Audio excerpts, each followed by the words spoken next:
Hello, everybody. My name is Yaman, and I provide daily updates on Tesla, markets, and technology. Let's get started. Markets are relatively flat today. Dow Jones is up 0.4%, Nasdaq is down 0.1%, S&P 500 is up 0.2%. Oil, however, is up 2% to $66 per barrel. Treasury yield is up a basis point. 10-year Treasury yield is at 4.19. You can see Nvidia is down 1%, Apple is down 0.5%, Oracle is down 2-3%, and everything else is generally mixed. Let's read our daily article. Wall Street indices climb after inflation data offers rate cut relief.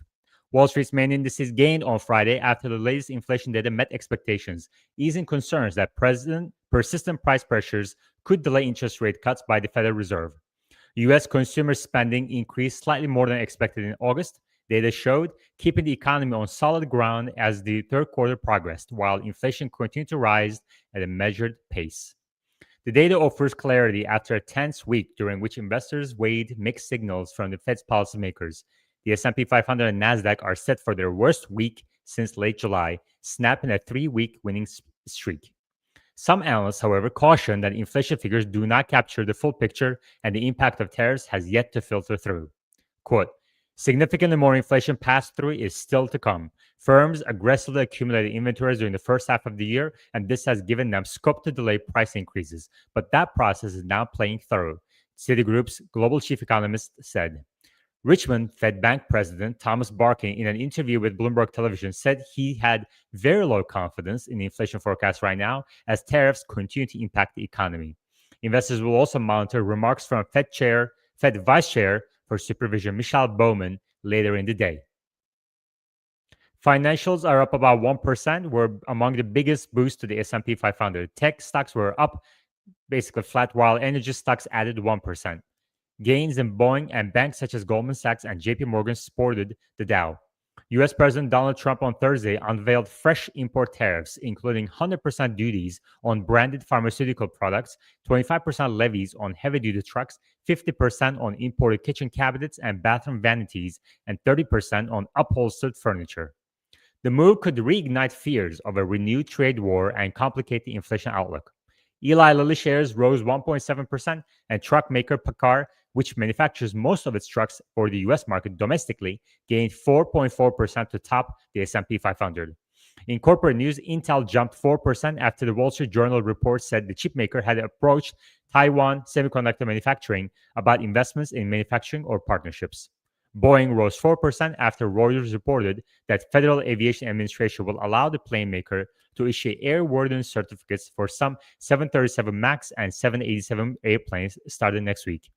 Global foundries jumped 9% after a report the U.S. was planning a chip production rule to curb reliance on overseas supply. Costco fell 2.6% to the bottom of the S&P 500 after the company reported quarterly results. Equities remain richly valued by historical standards, leaving little room for disappointment on macro data. It makes the U.S. corporate results set to kick off in a few weeks a key test for the rally's durability. Let's move on. Fed's favored inflation gauge accelerates slightly in August. The Fed's favored inflation gauge accelerated slightly in August from a year earlier. The Commerce Department reported Friday that its PCE price index was up 2.7% August from a year earlier, a tick higher from 2.6% year-over-year increase in July, and most since February. Excluding volatile food and energy prices, so-called core PCE inflation showed a 2.9% increase in prices from August 2024, same as in July. The increases were what forecasters had expected. Prices rose 0.3% from July compared to a 0.2% increase the month before. Core prices rose 0.2%, same as in July. Separately, the report showed that inflation-adjusted consumer spending rose a healthy 0.4% from July, same as the month before, largely a 0.7% increase in spending for goods. Spending on services such as travel and dining out rose just 0.2%.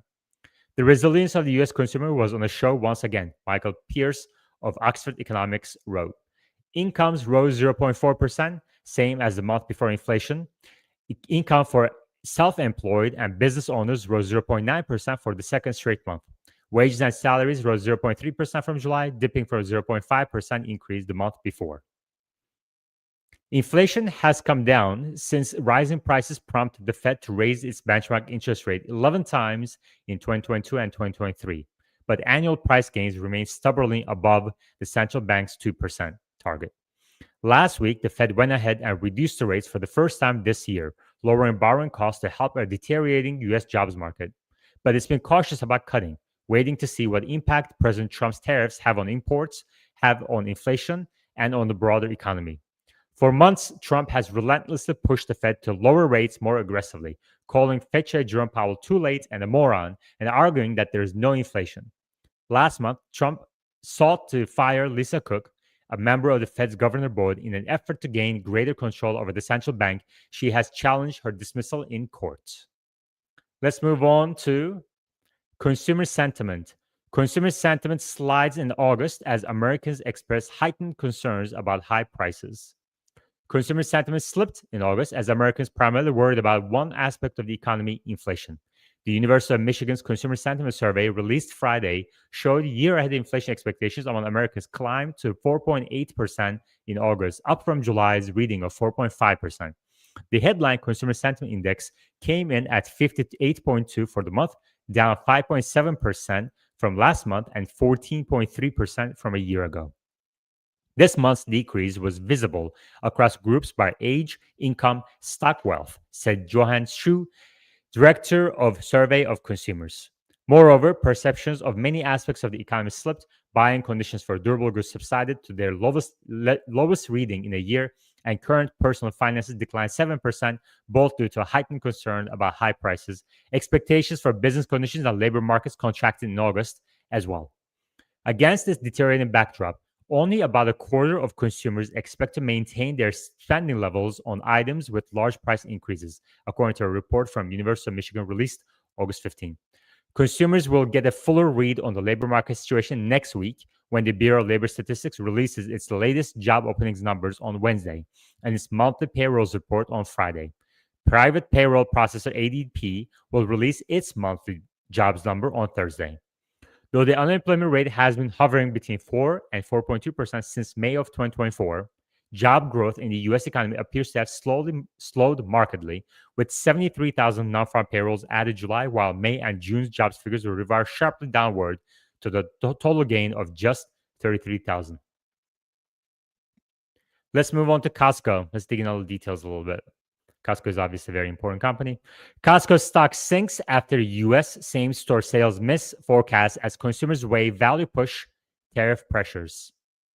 Costco's stock fell more than 2% early Friday after its fourth quarter results showed U.S. same-store sales came in slightly below forecasts as the company navigated a choppy consumer landscape, tariff-related pressure, and competition from peers like Walmart's Sam's Club.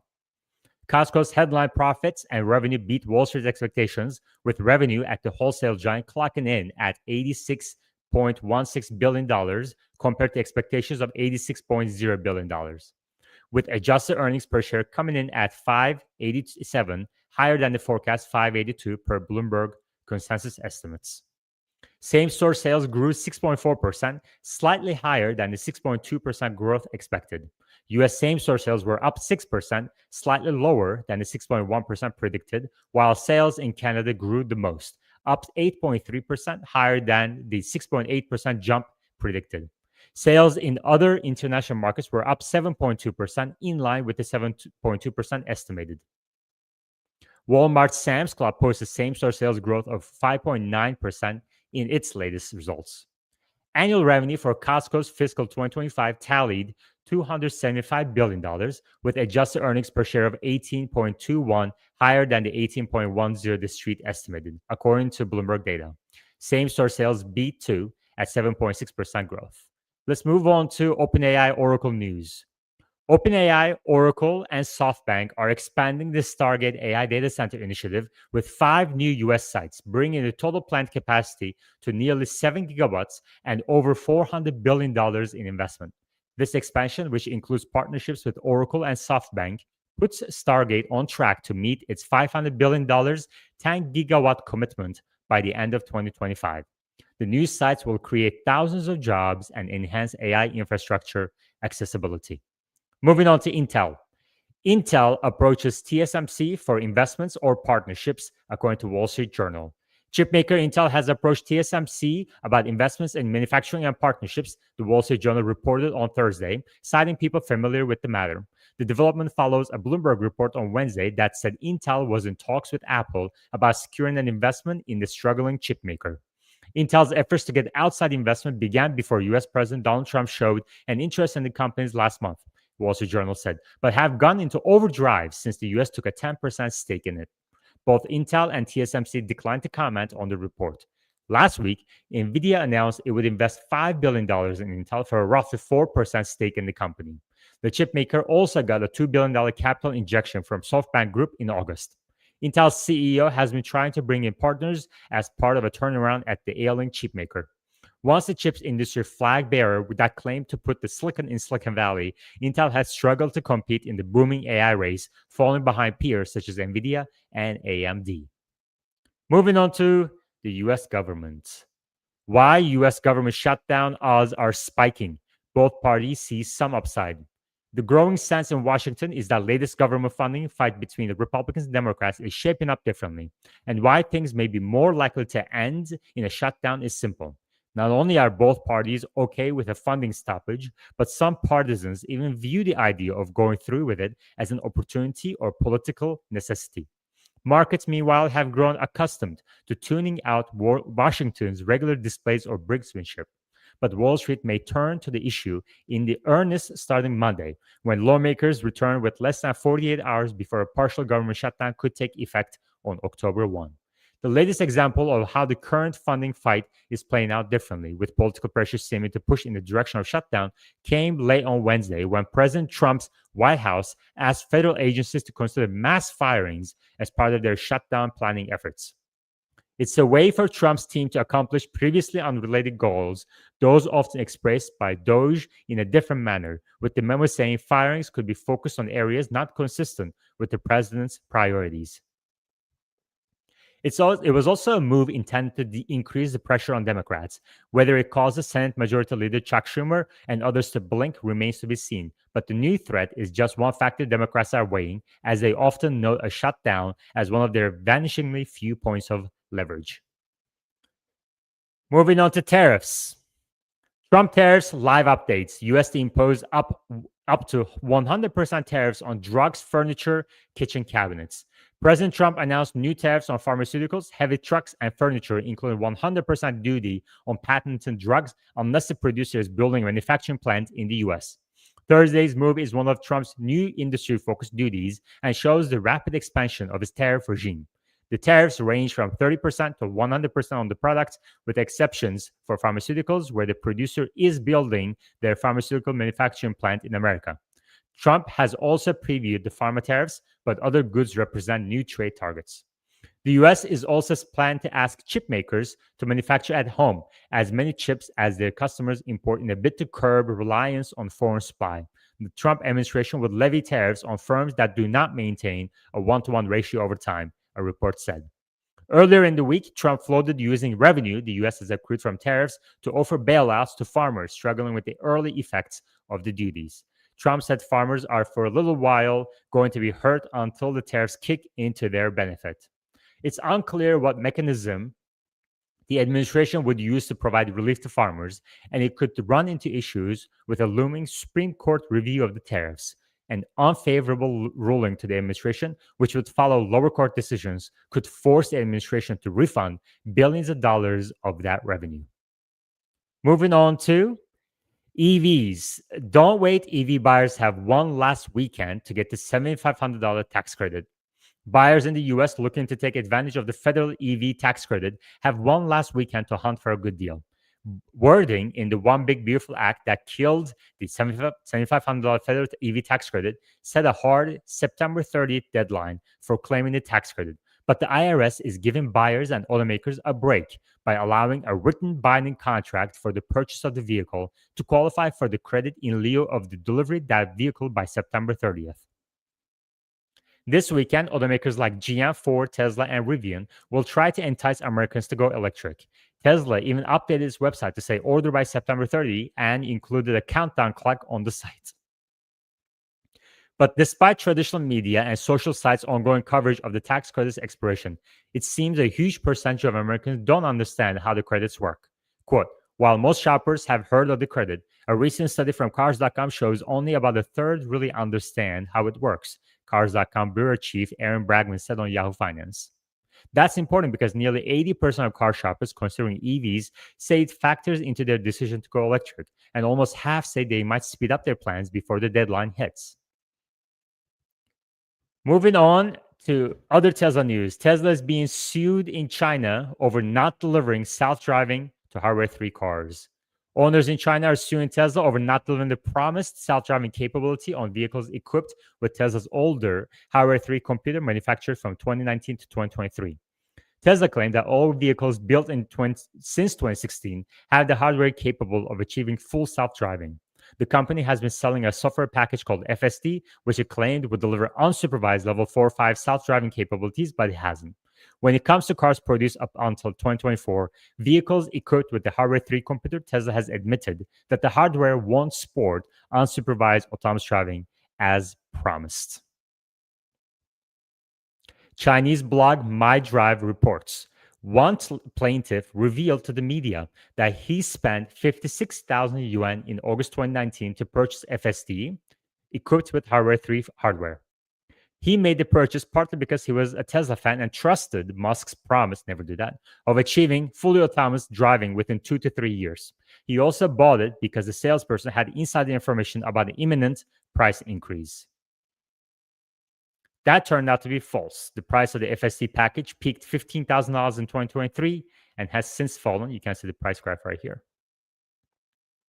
They claim that Tesla is not delivering what it promised, and they're asking to be refunded and be paid damages worth 3 times what they paid, which means Tesla could owe up to $36,000 to each person who purchased FSD, depending on when they bought it.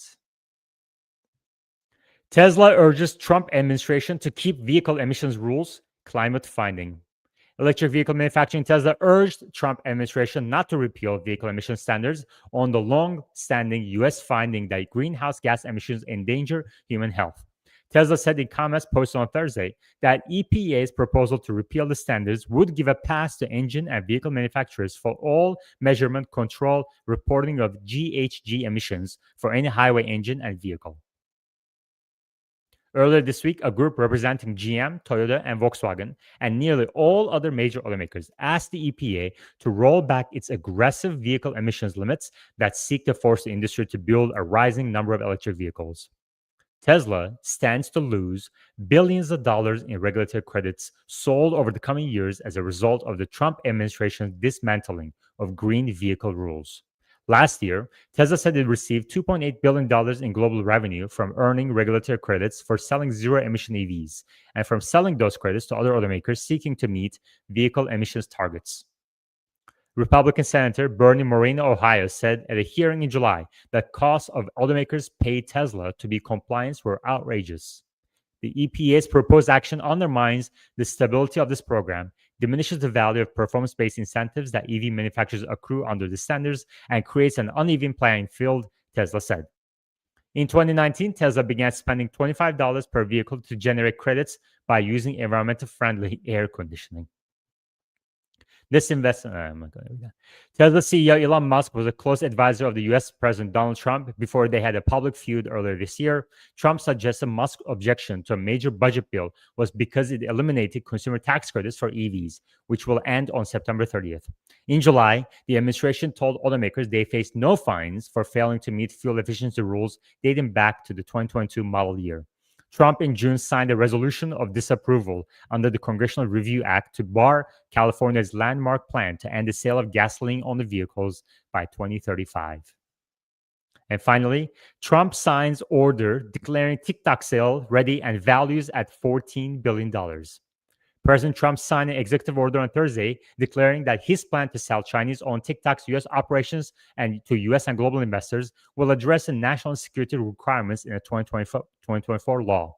The new U.S. company will be valued at around $14 billion, Vice President J.D. Vance said, putting a price tag on the popular short video app far below some analyst estimates.